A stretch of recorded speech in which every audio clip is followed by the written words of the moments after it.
Leave it.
Good morning, everybody. How is everybody doing today? And welcome to this day's episode. Power off.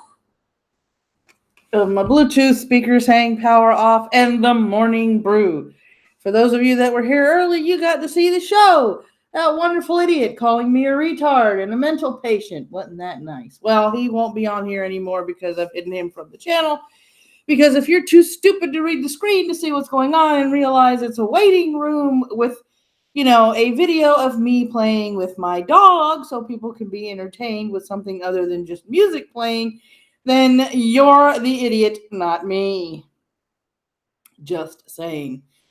We have a lot of stuff to cover today. I found 16 full news stories. So let's get on with it. I'm going to start out with the viewer's choice. I'm going to let you guys, where I go from here this morning is up to you. Hit 1 in the chat for US news, 2 in the chat for UK news, 3 for world news, 4 for tech news, 5 for weather, or 6 for lulls.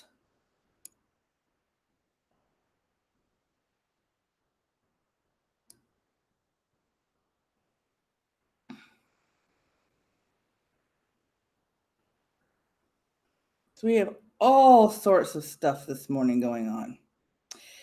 Always with that, Panina. Good Lord, woman. If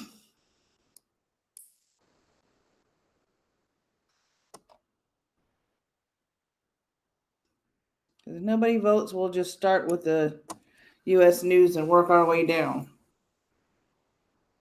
Now, I am expecting, okay, so it's for UK news.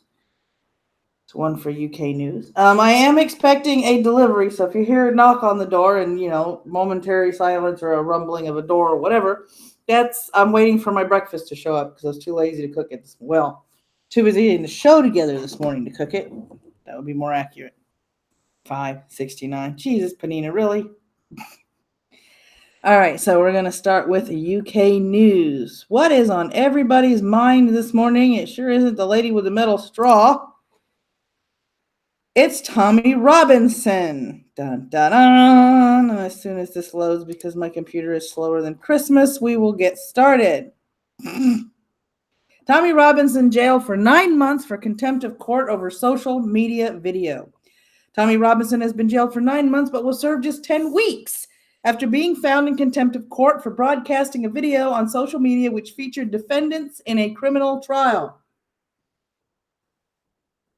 And from what I understood, he broke a UK law about filming anything on the courthouse steps, if I am correct in that assessment. Riot police were called in to attend. Crowds of Robinson supporters reacted to the sentencing outside Old Bailey, where 3 people were arrested. The founder of the English Defence League, EDL, whose real name is, just dox the guy, why don't you, was found to have committed contempt of court following a 2-day hearing at the Old Bailey last week. Dame Victoria Sharp and Mr. Justice Warby found Robinson was in contempt in three respects when he filmed men accused of the sexual exploitation of young girls and live streamed the footage on Facebook in breach of a reporting ban outside Leeds Crown Court in May 2018. The respondent cannot be given credit for pleading guilty. He has lied about a number of matters and sought to portray himself the victim of unfairness and oppression. This was Katie Hopkins who said this. Let me see. Because Robinson has already served 69 days for the Leeds contempt case, which was eventually overturned and retried last week, Dame Victoria said he would be required to serve nearly 10 weeks in prison. Posting material online that breaches reporting restrictions or risks prejudicing legal proceedings has consequences, and I would urge everyone to think carefully about whether their social media post could amount to contempt of court. Mm-hmm. Your phone hates you. Oh. The judge said the words he used in the video would have been understood by viewers as an incitement to harass the defendants and gave rise to a real risk the course of justice would be seriously impeded. Robinson was jailed for 13 months after being found in contempt of court on the day of the broadcast. And we all, remember when that happened, everybody from, Irate Bear, a lot of people from the UK that we know and follow on Twitter were following this story. So this is pretty much what's going on now.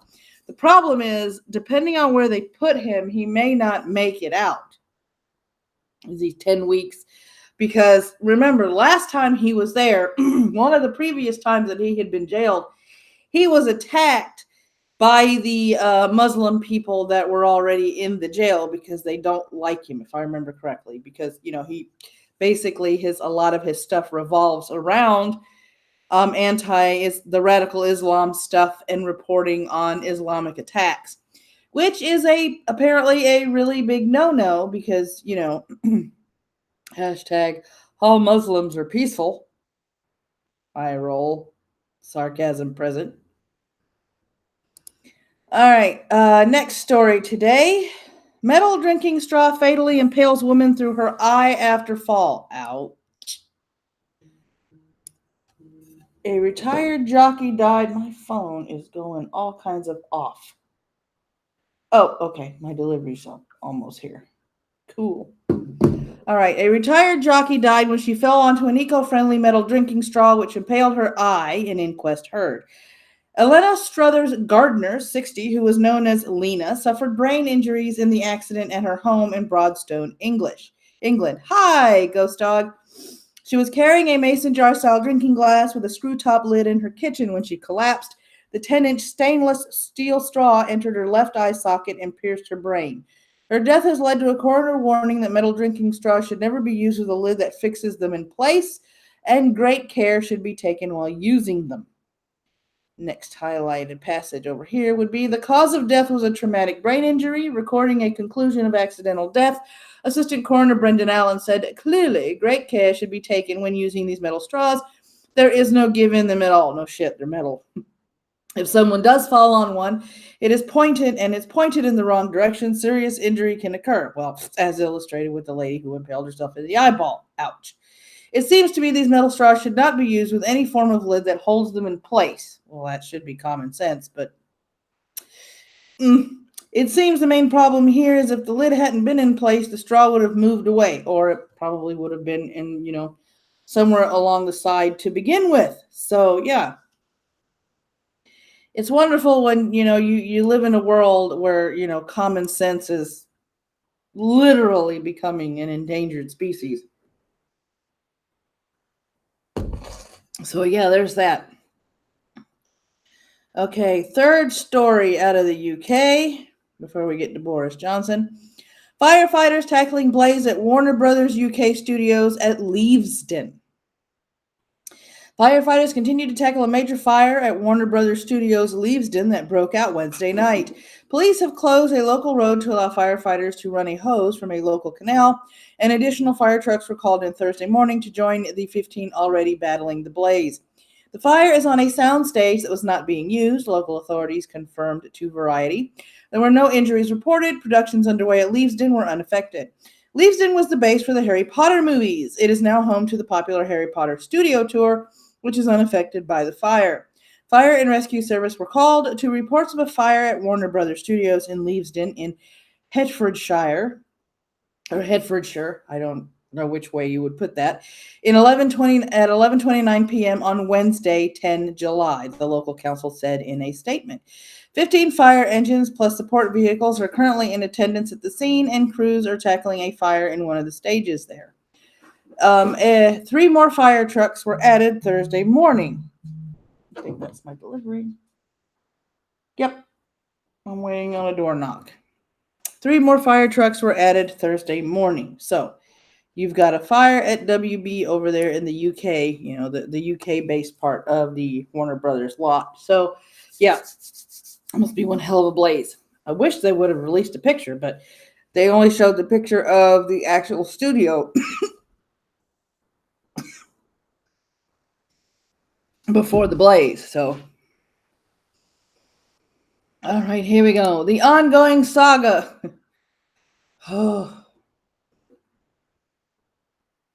Boris Johnson says he's not to blame for ambassador's ouster. And there he is, our wonderful Boris Johnson, or the diplomat. Leave it. Oh, there's my food. Be back.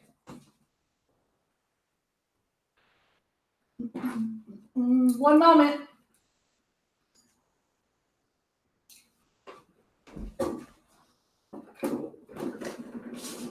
Hi. It's not that she bites, she tries to run out the door. Oh, no, you're fine. You're fine. You are just a cutie. Thank you. So do I still need to follow these doors? No, that's when I heard you knock on the door. You have a good day. You too.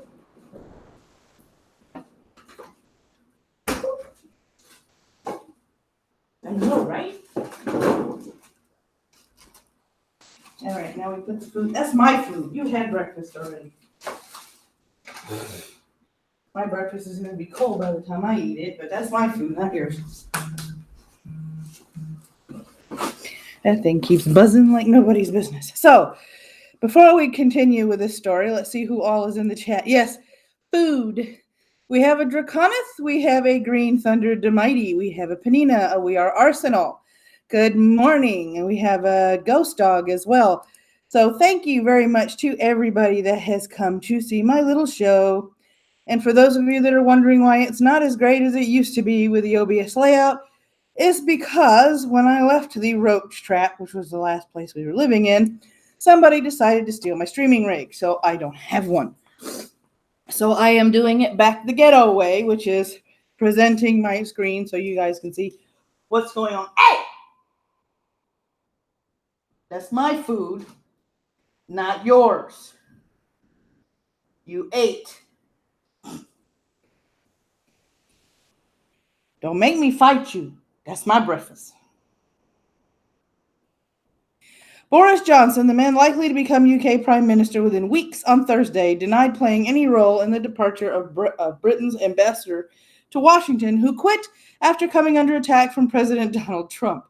After being called out, politicians from both government opposition parties have accused Johnson of spinelessness for failing to defend envoy Kim Darroch, and said the removal of a British ambassador because a pressure from a foreign leader was a severe blow to British diplomacy and power. Johnson told the Sun newspaper it was bizarre. People were blaming him for the departure of Darroch. He's a little chubby. Right? Darroch announced his resignation Wednesday, saying the current situation is making it impossible for me to carry out my role as I would like. Politicians, including Foreign Secretary Jeremy Hunt, Johnson's rival for the Prime Minister's job, criticized Trump's tirades and defended Darroch. But Johnson merely stresses good relations with the White House and the importance of the transatlantic relationship.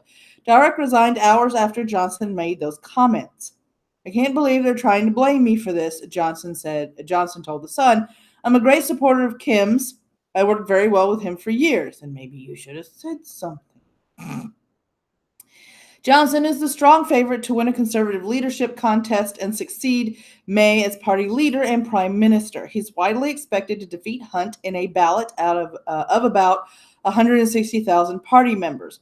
May could try to replace Darroch within the 2 weeks she has left, but she is unlikely to have enough time. British ambassadors are almost always professional diplomats rather than political appointees. Filling overseas posts involve a formal civil service process with advertisements, applications, and interviews. Appointments are made by the Prime Minister on the recommendation of the Foreign Secretary. I don't know why I'm having such a hard time this morning, but it needs to knock it off.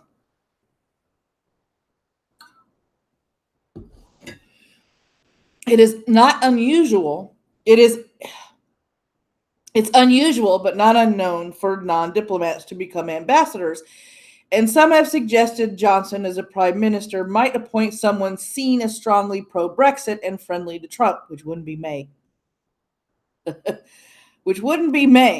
British officials are hunting for the culprits behind the leak of Darroch's confidential memos, intended to be seen by a small group of senior politicians and officials. The cables published by the Mail on Sunday newspaper covered the period between 2017 and recent weeks. Officials have said they think it's 50-50 whether the mole is found. Duncan said Thursday that the investigation has so far found no evidence that the security breach was a hack rather than a leak. Our focus is on finding someone within the system who has released illicitly these communications. So there you go. They don't suspect that it's a hack. They're sticking with the fact that it's a leak. So we shall see, right? Let me see here. The first one right here. I should have put this under tech, but whatever. This is gizmodo.com, so take out your grains of salt because I had one heck of a time highlighting stuff that didn't have 10 tons of opinion in it because Gizmodo can do that sometimes. Let me see here. Facebook appears to have been prioritizing monitoring its own image and that of its top executives, including by keeping tabs on fantastical posts and memes related to CEO Mark Zuckerberg, because God knows the boy is just a meme farm. Lol, Cal. Bloomberg reported Monday that the social media network has used specialized toolkits to monitor and shepherd the public's opinion of the company and its top brass. This reportedly involved the use of two programs, one titled Storm Chaser and another dubbed Night's Watch, evidently a Game of Thrones reference. Citing former employees and internal documents, Storm Chaser has been used by Facebook employees since 2016 to track viral content involving everything from delete Facebook campaigns to claims that Zuckerberg is an alien. In some cases, the company reportedly targeted sharers of such content with specialized messages to debunk bogus claims, including memes and those dumb copy and paste posts people still love to share for some inexplicable reason. A spokesperson told the outlet it stopped using Storm Chaser to track memes midway through last year. One's an X to doubt if you doubt they stopped using it. Night's Watch, meanwhile, reportedly allowed Facebook staffers to see how information about Facebook spread on the platform and its other products like WhatsApp. The company allegedly cross-referenced how some users cited information from WhatsApp on Facebook to gauge virility. It might be assumed that any company, particularly a social media product, would utilize its own tools to ascertain public perception. Optics-wise, this doesn't look good, no shit, especially for a great company with a serious misinformation problem linked to everything from election interference to genocide. Oh, and leaking out information or sharing information to other platforms for marketing purposes. Right? A spokesperson for the company did not immediately return a request for comment, surprise, surprise, about the report. However, a spokeswoman told Bloomberg that Facebook didn't use Storm Chaser to fight false news because that wasn't what it was built for, and it wouldn't have worked. The tool was built with simple technology that helped us detect posts about Facebook based on keywords, so we could consider whether to respond to product confusion on our own platform. Comparing the two is a false equivalence. So it's a bot, but it's not a bot, but it does bot things. Okay, so it's a non-bot that bots. Got it. In the words of, our beloved Scribe Light. Facebook has long defended allowing misinformation on its platform, whether or not it's capable of managing the problem in any significant way, which does not appear to be the case because it doesn't explicitly break its rules. In an arguably performative gesture, Facebook employs fact-checking partners to monitor the content shared by its 2 billion global users and demote, but not necessarily remove content they deem inaccurate. Now let's talk about this for a minute. They say that basically they're alluding to they employ fact-checking partners. In other words, they outsource their fact-checking process. And these people that they outsource to, that they contract to do this, has to monitor 2 billion global users. How successful do you think these people are in doing this? I'm just saying. Debate over whether this is an adequate response arose recently after manipulated videos of House Speaker Nancy Pelosi went viral on the platform, content that it defended leaving up after it was roundly criticized and determined to be doctored. Of course it was doctored. It was slowed down to make her sound like she was slurring her words, like she was drunk. It's a joke. It was a meme. It's a joke. You people don't know what jokes are. I mean, come on. Of course it was doctored. Sheesh. You can't do that to the left. Still, it appears that when it comes to Facebook's own public image and those of its leaders, the company may be stepping in more than it would like us to know. But at this point, given Facebook's cache of fuck-ups, are any of us even surprised that its apparent priority is shielding its ass rather than fixing its immensely profitable misinformation machine? Now, my whole thing is this, and I'm going to say this, and I'm going to encompass anything that is considered a social media platform or a third-party platform that you upload content to. Facebook and the like needs to, once and for all, either declare itself a platform. So roughly a quarter of the population uses Facebook. It is a lot. Now, they either need to once and for all declare themselves a platform, which would give them the protection they need and absolve them from responsibility of anything being posted on their platform, or they need to explicitly say they are a publisher and lose said protections. Because to me, Facebook and Twitter are acting more like publishers and less like a platform. That's just my opinion. Now, for those of you watching the stream, if you wish to support the stream, the PayPal link is in the description below, as well as instructions on how to do a ghetto-fied Streamlabs, seeing how I do not have access to any bots. Thank you, Google. All right, next. You can also like and share this stream to get more people in the conversation in the live chat. Democratic donor Ed Buck accused of human trafficking and revenge porn after man dies in his home. Remember, this channel is not monetized because I left a partner program.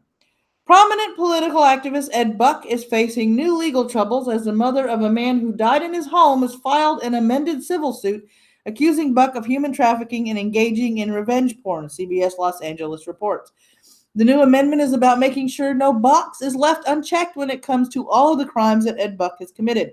Jasmine Kennick, an advocate for the family of the 26-year-old Gemmel Moore, who was found dead of a drug overdose in Buck's home in 2017. Said or stated or something. You're missing a word there because that made no sense.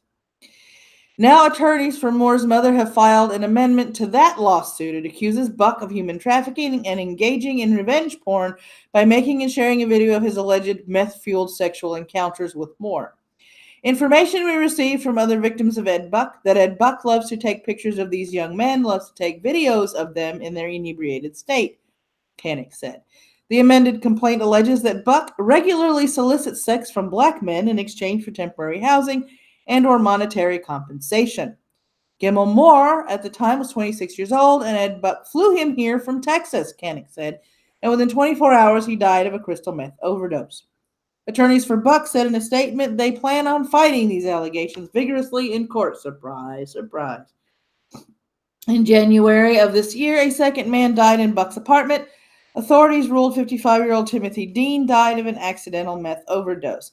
Buck has contributed to various California races and causes. Yeah. On the Democratic side. So there you go. We have some. Is it me or are there an awful lot of Democrats and Democratic supporters that seem to be embroiled in all manner of sex scandals? I mean, this has come out for Ed Buck. You have Jeffrey Epstein. All sorts of people. All sorts of freaking people. Next. Florida deputy accused of planting drugs in traffic stops. Out of Tallahassee. A former sheriff's deputy in the Florida Panhandle was arrested Wednesday on charges that he routinely pulled over drivers for minor traffic infractions, planted drugs, and then arrested them on made-up drug charges, including one victim who lost custody of his daughter because of the arrest. After a nearly year-long investigation, according to a statement from the Florida Department of Law Enforcement, an arrest warrant detailing the case showed a pattern of Wester pulling drivers for minor offenses or because he said he smelled marijuana coming from the vehicles. He would then search the cars and plant methamphetamine in the vehicles, investigators said. During most stops, he violated department policy by not turning on his body camera during the search. There's no question that Wester's crimes were deliberate and that his actions put innocent people in jail, Chris Williams, an assistant special agent in charge for the FDLE in Pensacola, said in a statement. Prosecutors had to drop charges in nearly 120 cases that occurred between 2016 and 2018.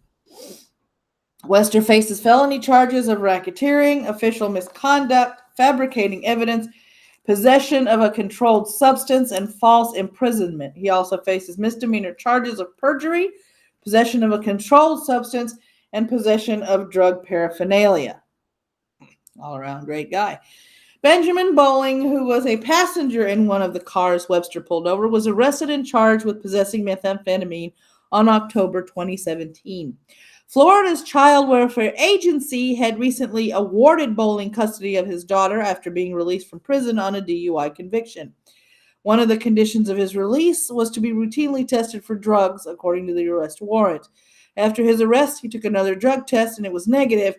He asked to see body camera video, but never received it. Bowling lost custody of his daughter because of the arrest. And there's another story there I'm not going to read. So,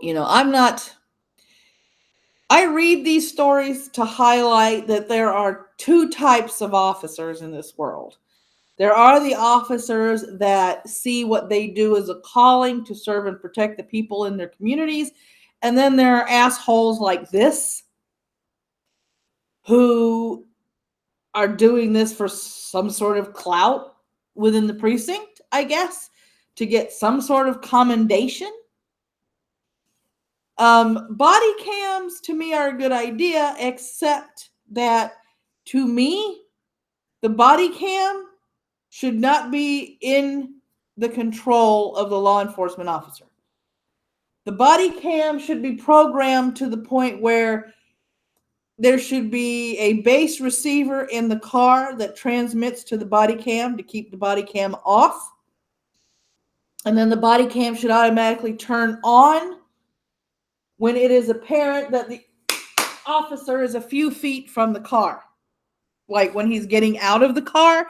So if it's like 2 to 3 feet from the transmitter, it should automatically turn on and start recording. There should not be an off switch that the officer has access to. In my opinion, that's the way a body cam should work. That way shit like this doesn't happen.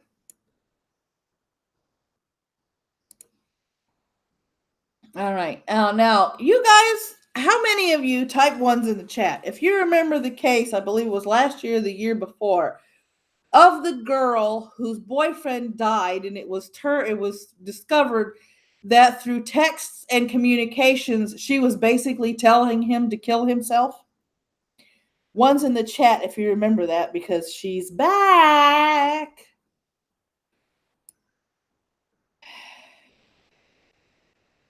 Woman who urged boyfriend to die, now asking Supreme Court to call it free speech. You heard correctly. She is doing the free speech bullcrap. Hi, Thick Meat Games, and welcome to the Morning Brew. I'm about to go into this food because I'm hungry.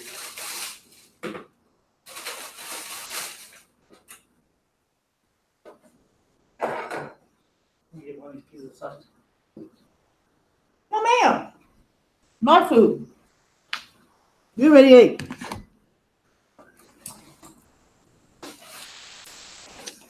All right.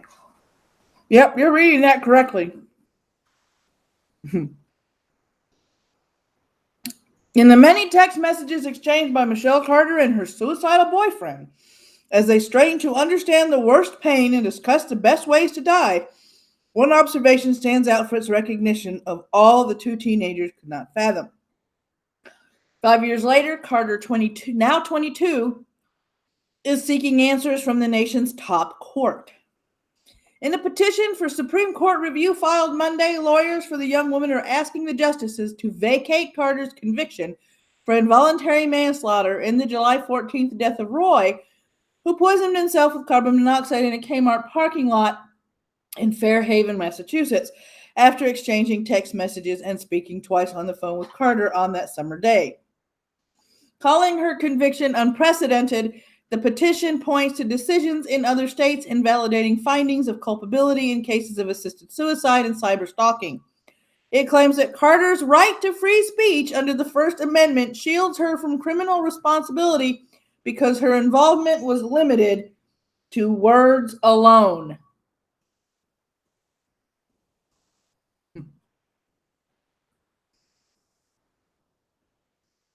The day before he was found lifeless in his truck, she had pressed him to follow through on his plans. If you want it as bad as you say you do, it's time to do it today, she said in a text message the day before his death.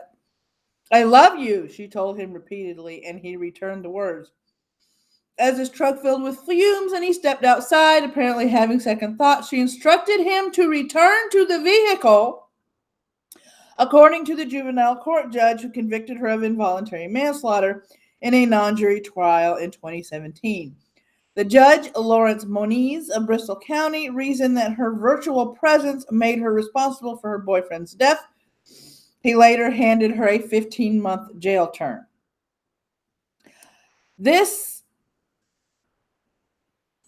I'm going to leave it there. This, to me, is not a First Amendment issue because it incited not a riot, but violence. Granted, the violence it incited was a suicide, but it's still violence. So I personally think that this should not hold up in the Supreme Court. Because I sincerely really don't think that this is a First Amendment issue.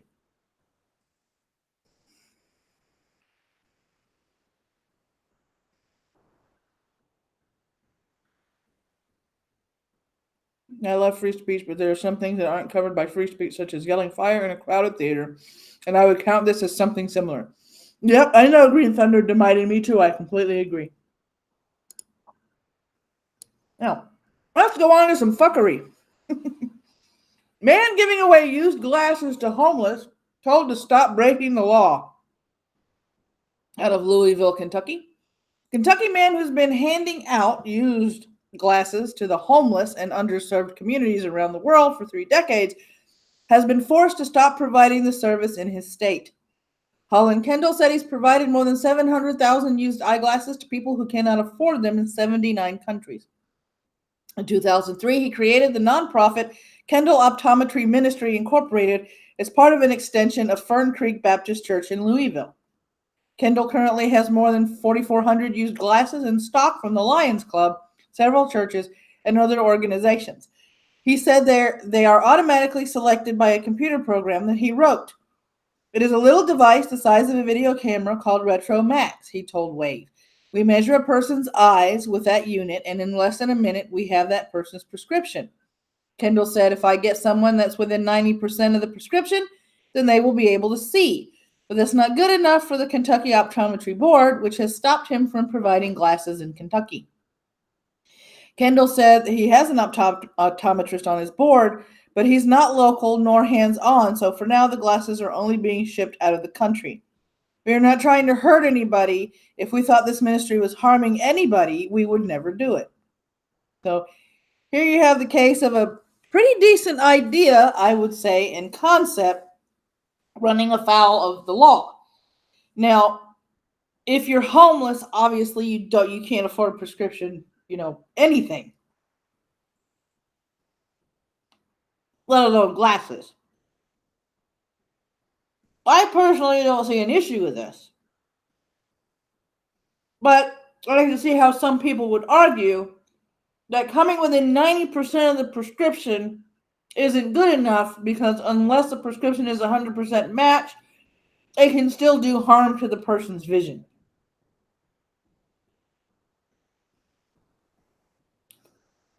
But on the other hand, hello YouTube. Oh, All right, hold on.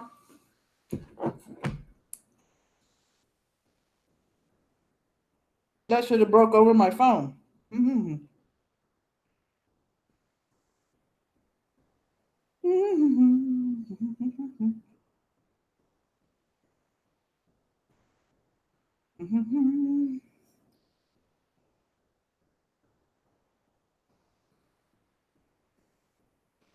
No, hasn't broke over. Okay, let me look at this. R. Kelly found found deaf, found dead. Learn how to type, sweetheart. That would help.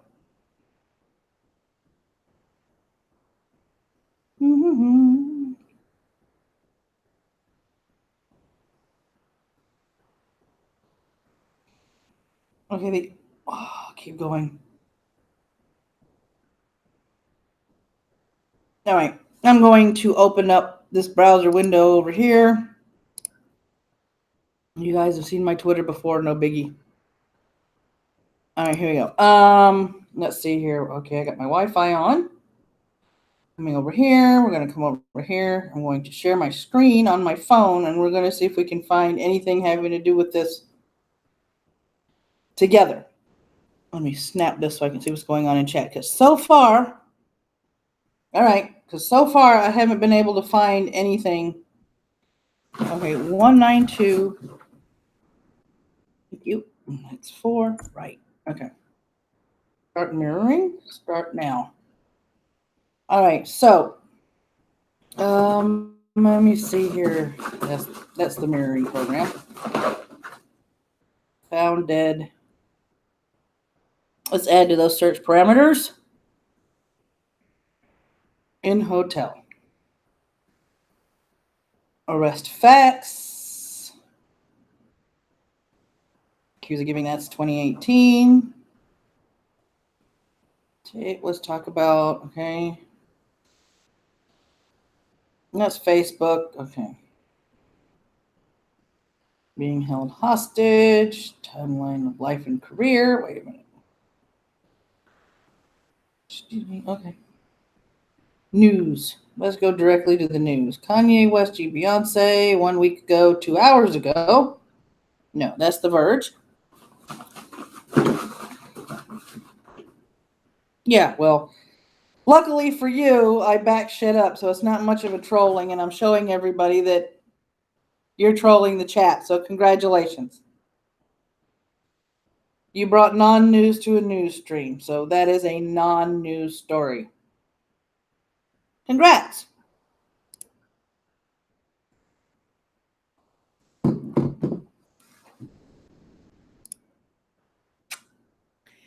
And goodbye.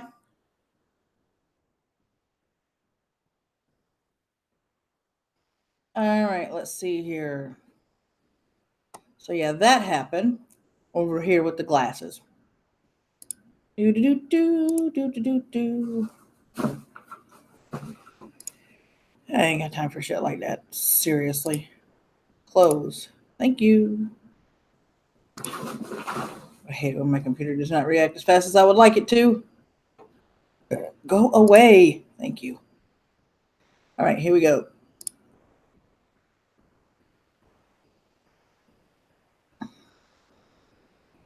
Medical marijuana. Florida law creates oligopoly for pot businesses, court decides. So this is another Florida story. For those of you that are still sticking around. Florida's law requiring to grow, process, and distribute cannabis and related products created an oligopoly and runs afoul of a constitutional amendment that broadly legalized medical marijuana in the Sunshine State. And that would be Mom. Where was I? An appellate court has ruled. The First District Court of Appeals decision sent shockwaves through the state's rapidly growing medical marijuana industry, in which licenses are routinely selling for upwards of $50 million. The 3-judge panel's ruling upheld in part a decision issued last year by Leon Circuit Judge Charles Dodson, who sided with Tampa-based Florida Grown in a lawsuit alleging a state law passed during 2017 special legislative session did not properly carry out the amendment. If the legislature can create oligarchies in any field, it's crony capitalism. They're picking winners and losers, and that's not fair, it's not right, it's not constitutional, Redner said. So it drops a bomb on the current licensing scheme and is just changing the whole regime, Ellen said. People are not getting medicine. The dispensaries are out of stock all the time, the products are limited, and the prices are high. That's what happens in an oligopoly, and that's what we have. Dodson issued a temporary injunction requiring state health officials to begin registering Florida Grown and other medical marijuana firms to do business, but the judge's order was put on hold while the state appealed. Dodson's ruling also struck down a portion of the state law that set a cap on the number of medical marijuana operators in the state, which Tuesday's appellate decision supported. But they were trying to go circumvent certain laws and got caught. The statute creates a virtually integrated business model, which amends the constitutional definition of MMTC, medical marijuana treatment centers, by requiring an entity to undertake several of the activities described in the amendment before the department can license it, Judges Scott McCarr, James Wolfe, and T. Kent Wetherell wrote in the majority opinion. The state law requires entities to conform to a more restricted definition than is provided in the amendment, the majority said. Doing away with the caps on the number of medical marijuana operators in Florida would almost certainly cause the value of existing licenses to plummet, a possibility Wetherell addressed in a separate opinion. So they want to get rid of the limit of licenses in Florida in order to sell medical marijuana. They want to become another full-blown Colorado, I guess. Interesting. Now, I can understand with the law of supply and demand why having a set number of licenses for pot businesses can drive up the price of pot and cause an oligopoly, allowing these people that have these licenses to control how much they make, grow, and process and sell. And if they keep running out, that means the next time they have it in stock, they can actually charge more for it because there's less of a supply and more of a demand. This is where you get into this sticky territory. So, yeah. I mean, I don't have a problem with legalizing marijuana. Of course, I am coming at this from a natural health standpoint, someone who has studied herbs for over 20 years and natural health. I see a lot of medical benefits to marijuana. I don't particularly care if it's made legal. And my only concern is when it's made legal, as I take a sip of water, it leads to abuse of the substance to the point where you have people that can't hold a job, people that are driving under the influence of marijuana, and all these other problems because the THC in their system is hampering their ability to make rational decisions. But, that's just me looking at the whole picture and not just part of it. Holy Moses, I gotta use the bathroom. Okay, hold on.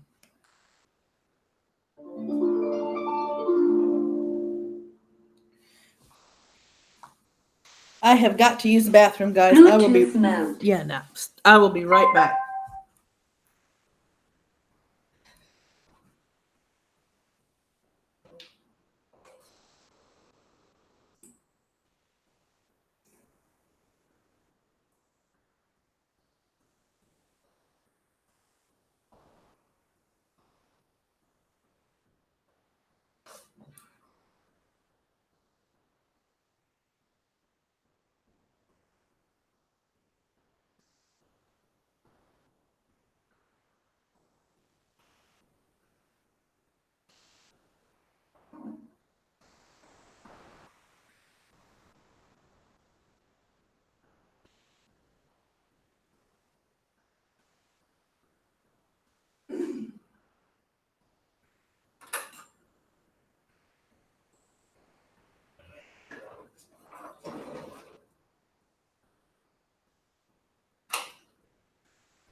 Okay, here we go. I'm back.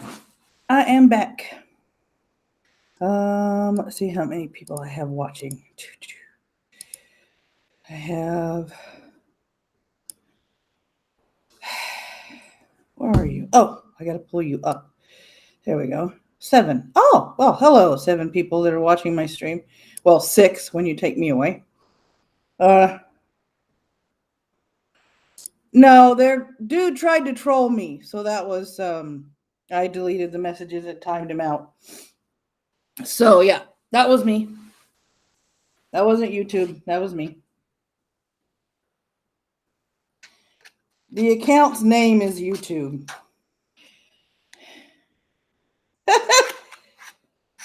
Basically, there's a really, you haven't been paying attention? Jesus Christ, Panina.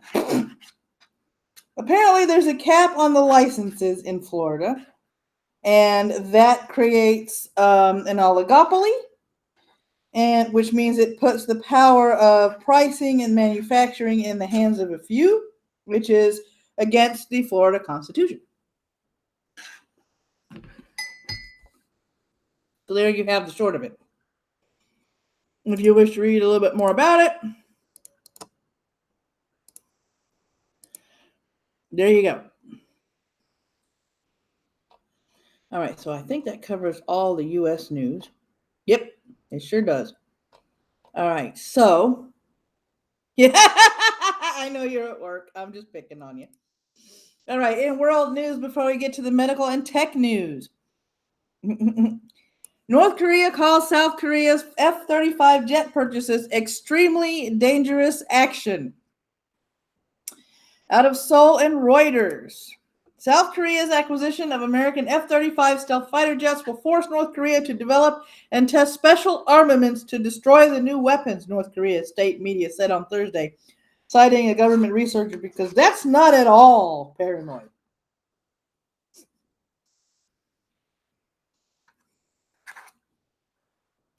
They have to build weapons to shoot down fighter jet. Because, South Korea has better toys now.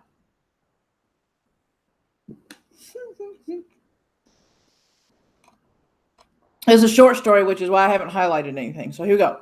South Korea's acquisition.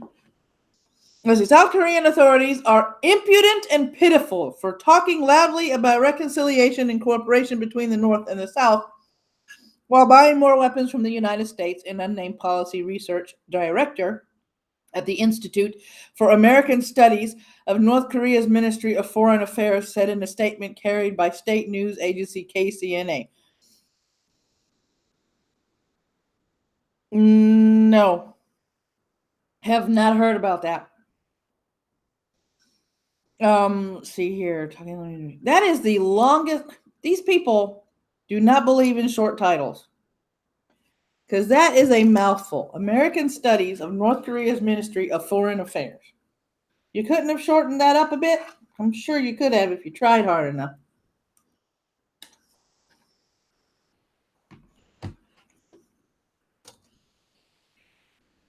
There is no room for doubt that the delivery of the F-35A, which is also called an invisible lethal weapon, is aimed at securing military supremacy over the neighboring countries in the region and especially opening a gate to invading the North in time of emergency on the Korean Peninsula, the statement said. Because we're paranoid. I know you can own a tank in the U.S. What does it take to get your hands on a fighter jet? I don't know. Hi, MC. We, on our part, have no other choice but to develop and test the special armaments to completely destroy the lethal weapons reinforced in South Korea. Oh, that doesn't surprise me. South Korea took delivery of its own F-32. Stop. Rewind. Edit. Play. Learn how to read. Oh, do, do, do, do, do, do. South Korea took delivery of its first 2 F-35 jets in March, with more slated to arrive this year. It has agreed to buy a total of 40 of the advanced aircrafts, the last to be delivered by 2021. North Korea's latest criticism of South Korea's military acquisition as an extremely dangerous action which will trigger our reaction comes as inter-Korean relations have stalled. So, Basically, North Korea has stopped talking to South Korea, so South Korea said, "Oh, I'm gonna buy more jets." More jets sounds good.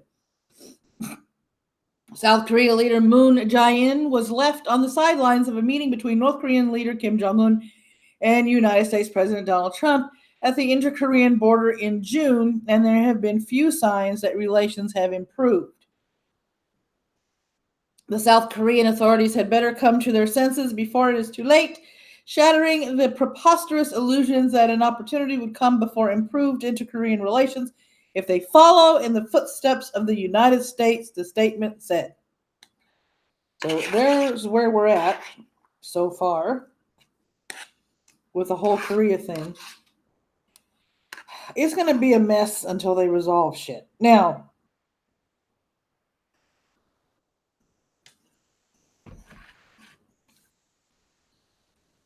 you can see the acquisition of the fighter jets as a routine acquisition because, we sell shit to people all the time within reason, as long as they're our allies and such of that nature. Sometimes when they're not, but I'm not going into that. And you can also see it from the North Korean point of view that they're strengthening their position in South Korea in order to possibly plan an attack on North Korea or any of the adjoining countries that South Korea is close to. However, one seems reasonable and the other one seems paranoid as hell. Just saying. Because, wow.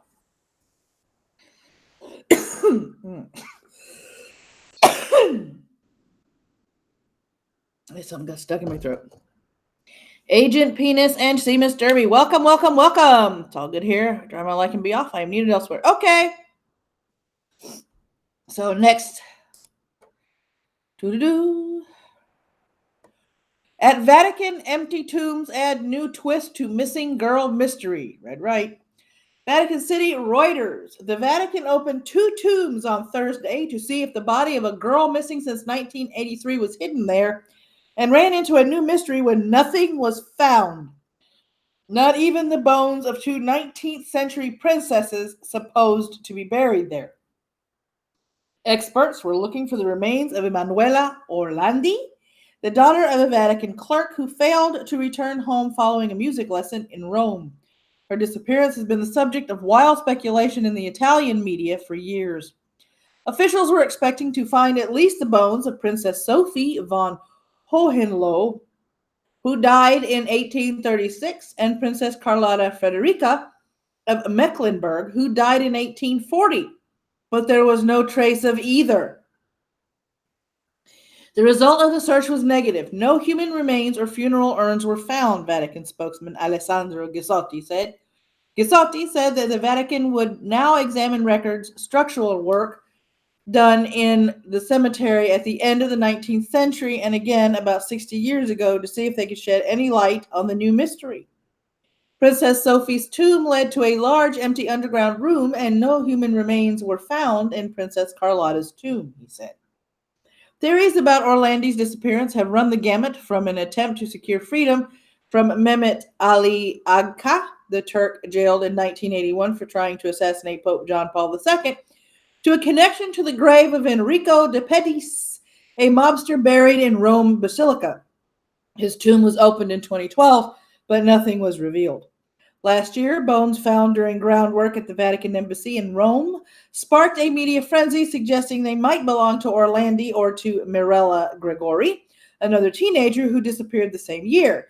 DNA tests turned out negative. The Orlandi family later received an anonymous letter saying Emanuela's body might be hidden among the dead in the Teutonic cemetery where a statue of an angel holding a book reads Requiescat in pace, Latin for rest in peace. Police in 1983 did not exclude the possibility that Emanuela Orlandi may have been abducted and killed for reasons with no connection to the Vatican or been a victim of human trafficking. So, they went to go look for a girl and didn't find the stuff that they were supposed to find there, and they didn't find the girl. Yikes. So we have missing remains. They have lost remains. Wow. How do you do that? Right? They lost dead people. I'm sensing a creepypasta. I don't know, but there's a creepypasta floating around somewhere. We'll get to the weather before we hit the tech and the law stuff. Louisiana braces for slow-moving possible weekend hurricane. A potential tropical storm brewing in the Gulf of Mexico presents twin troubles for coastal Louisiana and Mississippi. The possibility that the flooded Mississippi River will be lapping at the tops of the levees this weekend, and the danger of flash floods like the one that unexpectedly walloped New Orleans on Wednesday. The Gulf of Mexico disturbance that dumped as much as 8 inches. Zombies among us, right? 20 centimeters of rain in just 3 hours over parts of metro New Orleans was forecast to strengthen into a tropical depression Thursday, then a tropical storm called Barry Thursday night, and possibly a weak hurricane by Friday. A hurricane watch was in effect for the Louisiana coast from the mouth of the Mississippi River to Cameron. The biggest danger in the days to come is not destructive winds, but ceaseless rain, the National Hurricane Center warned.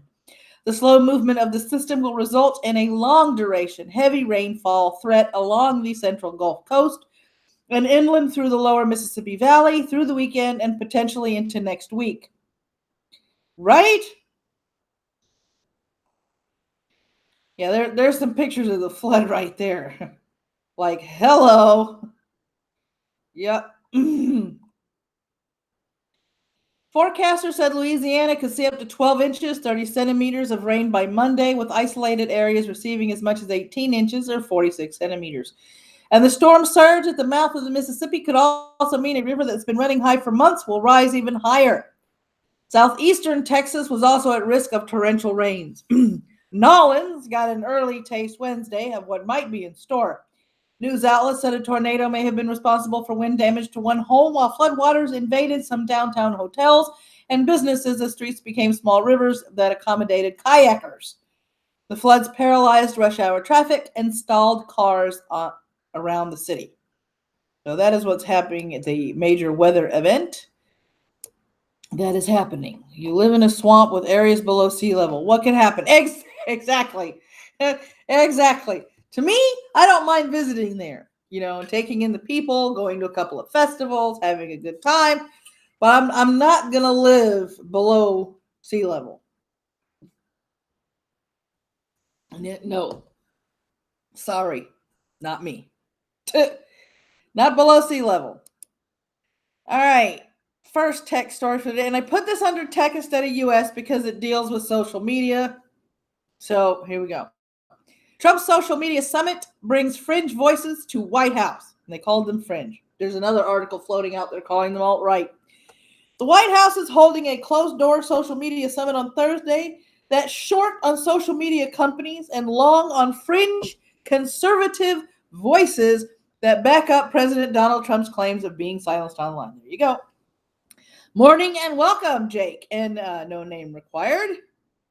While Facebook Inc. and Twitter Inc. and other internet platforms weren't invented, several presidential fans, provocateurs, leaders of conservative groups, media figures, and lawmakers have said they're going, including some who have faced allegations of racism, anti-Semitism, trolling, and conspiracy theories. Yes, he would be. Yes, he would be. Yeah, it was a shocking verdict for Tommy Robinson. We covered that story in the beginning, I believe. I gave everybody a choice, and they wanted me to do the UK news, so we did the UK news first. M. Poole, the great hero of the alt-right. I don't understand how they keep calling him alt-right. To me, he's left of center, kind of moderately liberal, but not completely nutty liberal.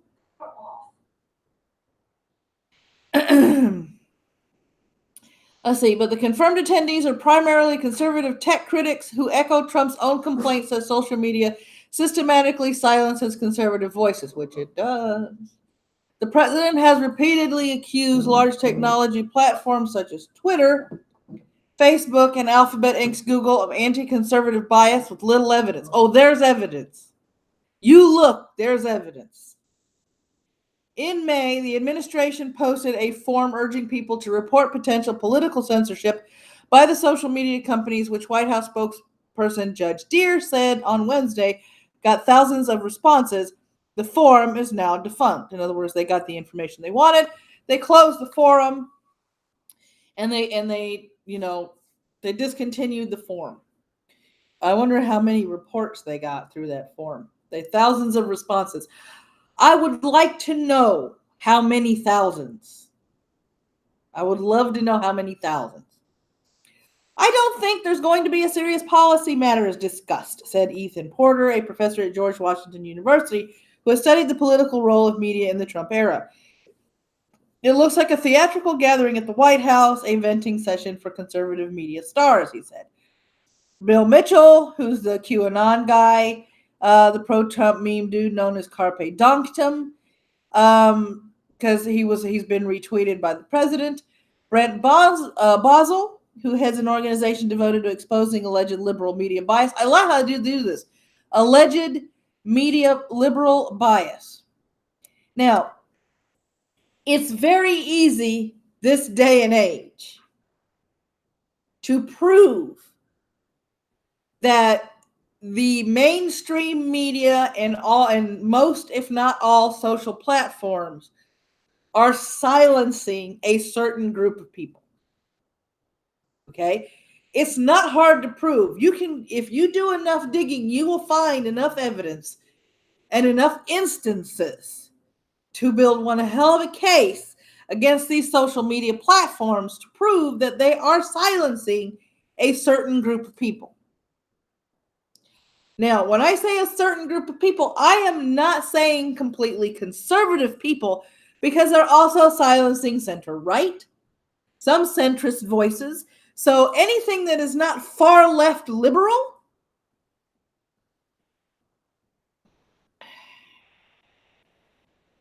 they're blocking.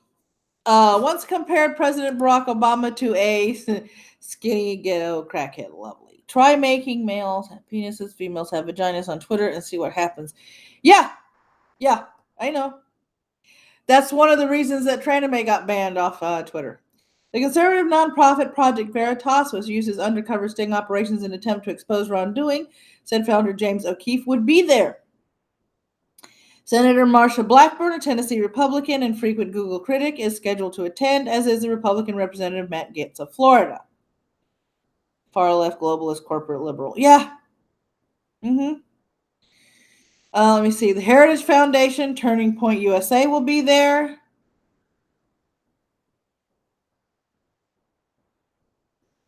Nearly 65% of Republicans, or those who lean Republican, believe big tech companies support liberal views over conservative ones, and a full 85% think it's at least somewhat likely the companies are intentionally censoring viewpoints, according to a Pew Research Center survey from last year. Michael Beckerman, president of the Internet Association and Trade Group, hold on to your butts for this one, that represents large technology companies, said in a statement that his members provide the best tool for promoting voices from all political perspectives in history, including conservatives. Internet companies are not biased against any political ideology, and conservative voices in particular have been used to social media to great effect, Beckerman said. Bullshit! Sorry, don't know where that came from. Pressure on the technology companies is increasing in Washington as Republicans in Congress dig into allegations of conservative bias. Democrats in the House conduct an antitrust inquiry, and enforcers at the Justice Department and the Federal Trade Commission divvy up oversight of Google, Facebook, Apple Incorporated, and Amazon.com Incorporated. Politicians from both parties are also exploring limiting liability protections that companies enjoy for third-party content.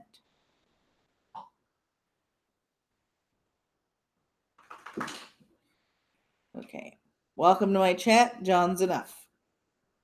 The fight to remove the government from regulating speech resulted in the successful push to end the fairness doctrine that required television broadcasters give equal amounts of time to candidates seeking public office, Blumenthal said. Trump is mused about bringing the idea back for social media. He needs to. But this isn't anything new. Morning, Hunley. Morning, Laszlo. Or afternoon. It's still morning for me by 25 minutes. This isn't anything new. the liberal media and the media in general, since I've been around, and I'm 45 going on 46 this month, have always been more prevalent in the media than conservative voices. There are some conservative commentators out there that have stood the test of time merely for being stubborn and refusing to bend to liberal pressure to close up their shtick and go home. So this is nothing new. It's just now becoming more prevalent and more obvious because it's on social media, because it's on the internet, and because it's easy to find the pattern of what's going on now. When I was growing up and people older than me were growing up, there was radio called AM radio. On this radio, you had a lot of talk shows. You had a lot of news shows. Most of these talk and news shows were liberal. There were a few, very few, conservative talk shows on the AM circuit. Some of these conservative talk shows on the AM circuit fell quiet, and nobody knew why until some people started doing some digging and realized that liberal media was pressuring the conservative voices to be quiet. Yes, they are. I agree.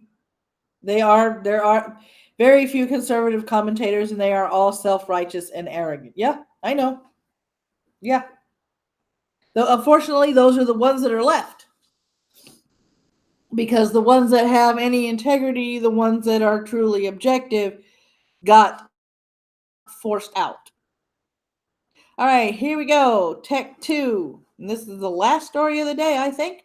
YouTube is making it much easier for creators to deal with copyright claims. And this is going to be clipped and put up on my channel later. YouTube is updating the way it handles manual copyright claims with changes that should make them much less of a headache for video creators. Excuse me. Owners of copyrighted content will now have to say exactly where in a video their copyrighted material appears, which they didn't have to do in the past when manually reporting infringement.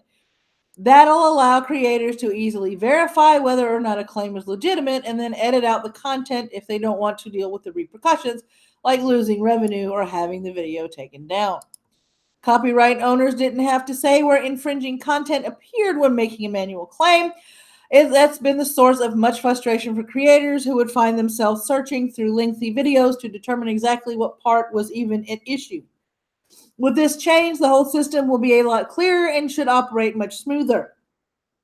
Video creators will be able to see the chunk that's been claimed, and YouTube will allow them to mute the audio during that portion, replace the audio with free-to-use song from YouTube's library, or cut out that chunk of the video.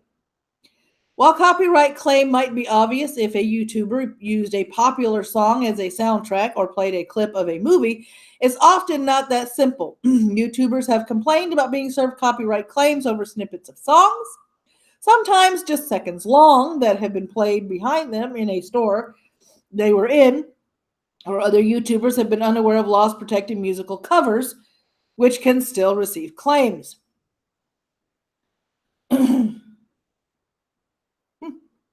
The more egregious copyright violations on YouTube often come through automatic copyright detection. That feature already provided specific timestamps so that the creators know what portion of a video is being claimed.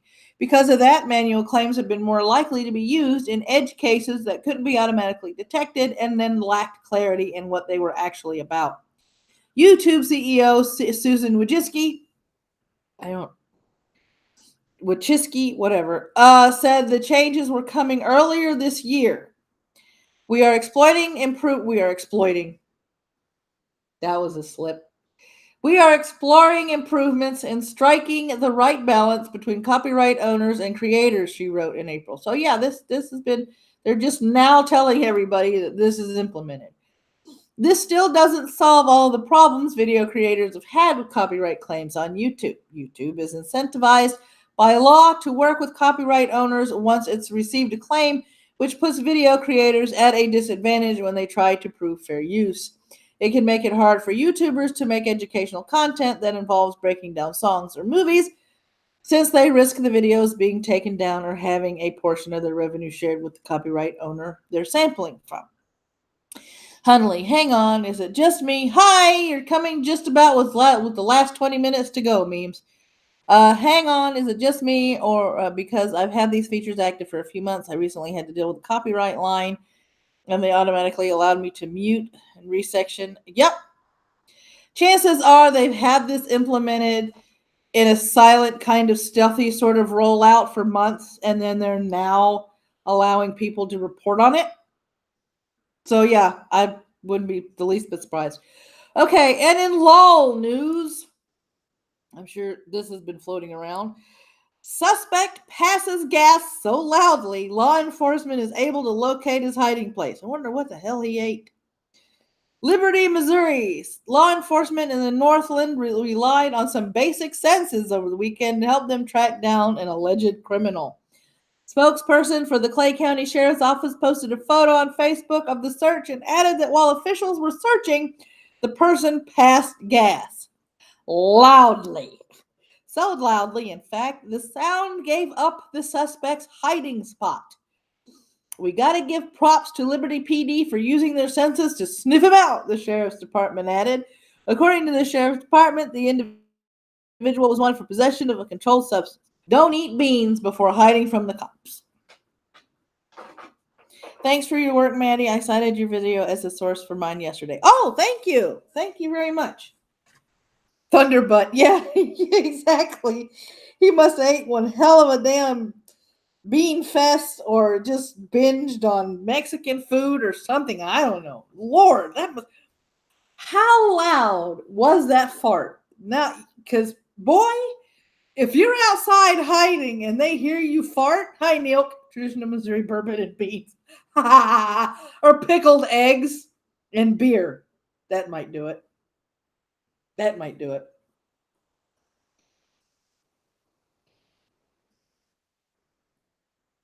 Just remember when on the lamb your diet and save your life. Yeah.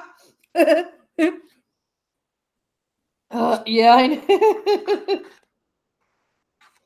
I mean, I try. I mean, as we get, as I start getting closer, surprised he didn't take off. I know, right?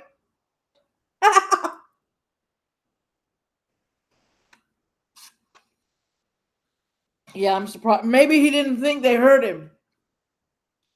I mean, good Lord. Holy shit, man. How loud was the fart? Now I'm curious.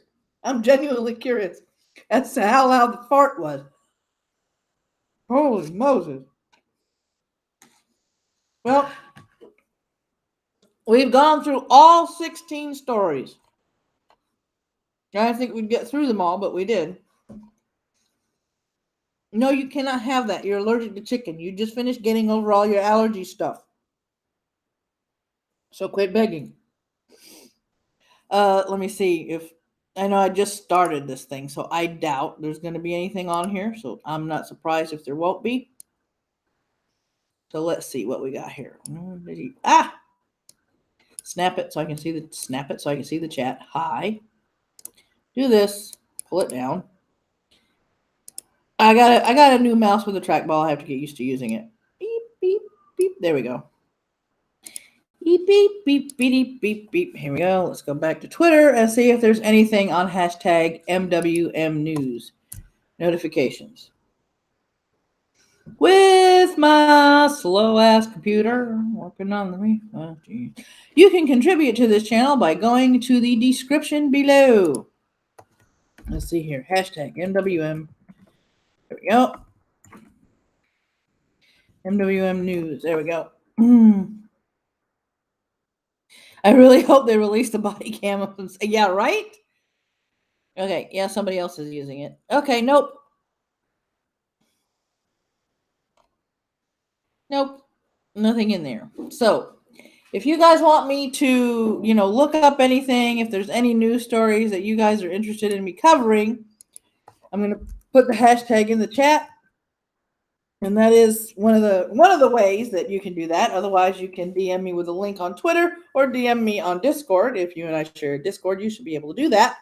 If you are in my Discord, let me see if it'll let me share the link or the invite.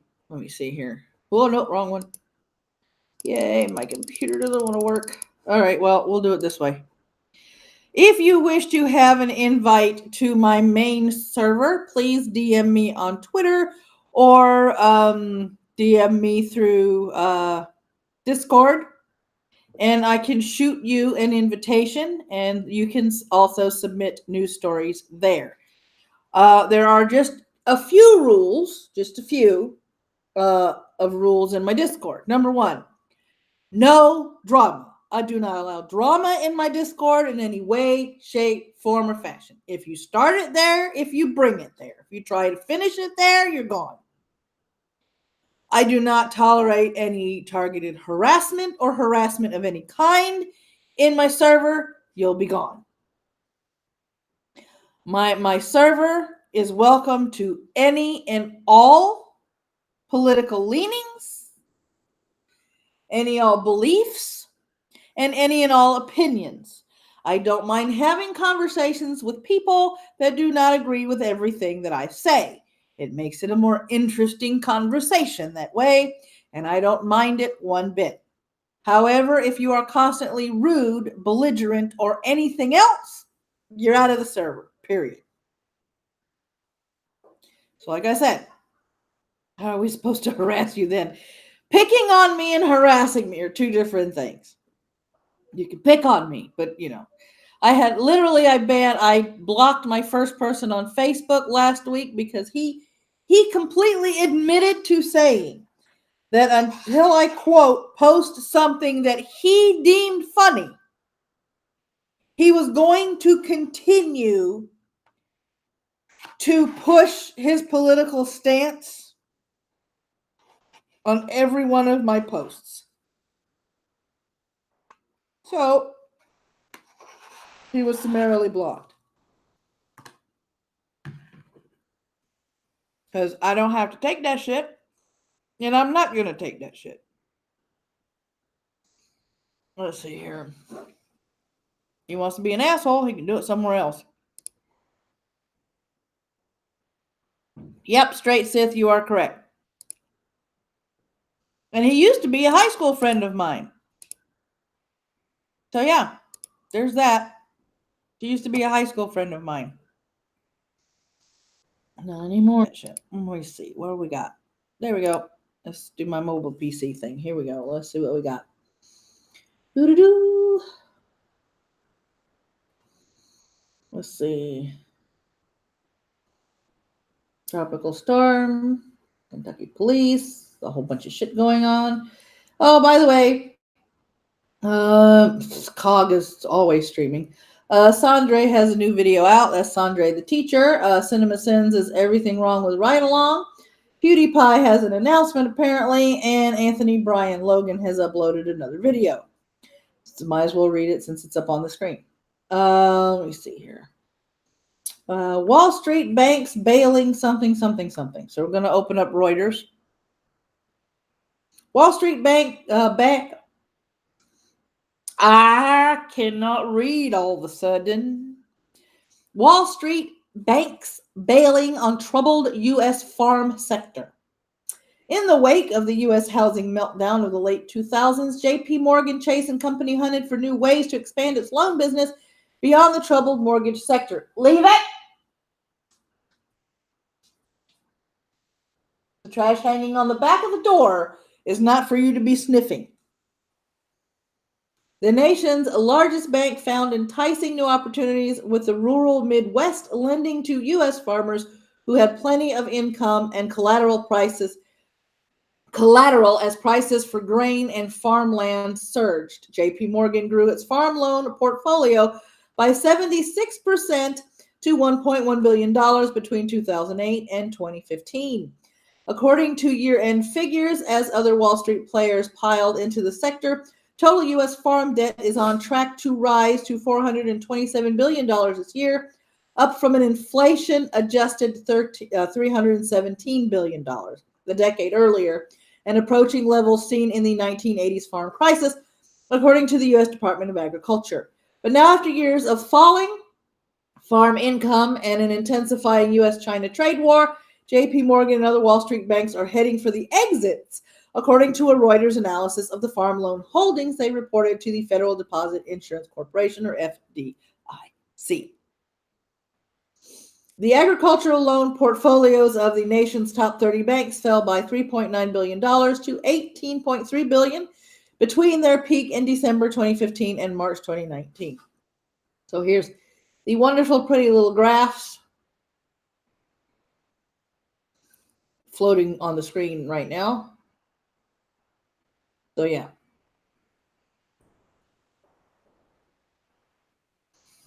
And that takes care of that. Yeah. That's BS. They did it through acquisition of smaller hometown banks, not specific loans. Yeah, I know, but I read what I report out of Reuters. I'm probably going to, if you want me to do some more digging on that, I can. And we have reached the part of the stream where I say thusly. If you liked what you saw today, there's the like button. If you didn't like it, well, there's a thumbs down button.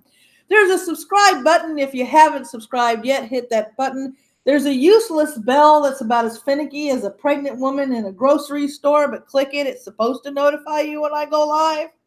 It does it whenever it wants. Whatever. There will be clips made from this stream and uploads of the the titular stories will be done, which means Tommy Robinson, the Boris Johnson story, the YouTube story, and stuff like that. If you wish to support this channel, you can do so any number of ways. They are all linked in the description, and they all include hitting a PayPal link for a one-time donation, a zero strings or coffee account if you wish to be a crowdfunder on a monthly basis. You can also go to the Humble Bundle store or sign up for Amazon Fresh. I am affiliates in both of those areas. Thank you very much for coming. Thank you for contributing to the conversation. And thank you for sharing if you shared the stream out during the stream. Any and all support is appreciated. Tomorrow morning at 10:30 Central Standard Time, I will be back. Now, I usually put the stream live between 10 after and 10:15 to 2:30 to give you guys 10:30 to give you guys plenty of time to get in. And I've started something new for hopefully entertainment purposes before the stream starts. So when I turn on my cam and I goof off with the puppy. So if you want to see a pupper pre-show, be here at around 10:15 in the morning. That's Central Standard Time, 11:15 Eastern Time, and 4:15 BST, which is over there in the UK. I think. I don't know.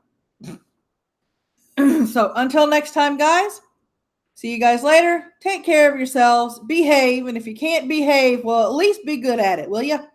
Bye.